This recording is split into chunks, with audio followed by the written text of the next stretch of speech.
वैदिक देवता के रूप में देव शिल्पी विश्वकर्मा अपने विशिष्ट ज्ञान के कारण मानव द्वारा ही नहीं अपितु देवताओं द्वारा भी पूजे जाते हैं। कहते हैं कि विश्वकर्मा की पूजन के बिना कोई भी तकनीकी कार्य शुभ नहीं माना जाता। आइए देखते हैं विश्वकर्मा जयंती पर यह विशेष रिपोर्ट।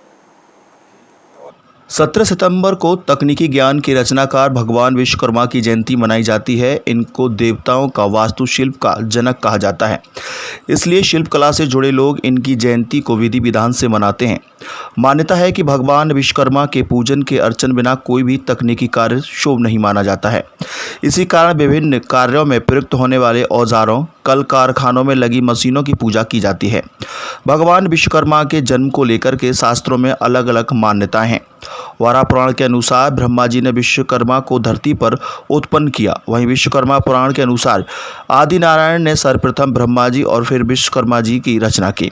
भगवान विश्वकर्मा के जन्म को देवताओं और राक्षसों के बीच हुए समुद्र मंथन से भी जोड़ा जाता है।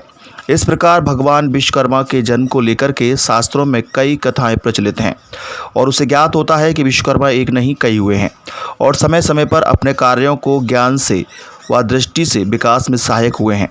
शास्त्रों में भगवान विश्वकर्मा के इस वर्णन से यह संकेत मिलता है कि विश्वकर्मा एक प्रकार का पद और उपाधि है जो शिल्प शास्त्र का श्रेष्ठ ज्ञान रखते हैं और उन्हें ही कहा जाता है विश्वकर्मा। सबसे पहले विराट विश्वकर्मा, उसके बाद धर्मवंशी विश्वकर्मा, अंग्रावंशी तथा सुदामा विश्वकर्मा हुए। फिर शुक्राचार्य के पौत्र भृगुवंशी विश्वकर्मा हुए। मान्यता है कि देवताओं की विनती पर विश्वकर्मा ने महर्षि दधीची की हड्डियों से स्वर्ग धापित इंद्र के लिए एक शक्तिशाली वज्र भी बनाया था, जिससे दैत्यों पर विजय प्राप्त की गई थी। विश्वकर्मा की यथाविधि पूजन करने से घर और दुकान में सुख समृद्धि आती है।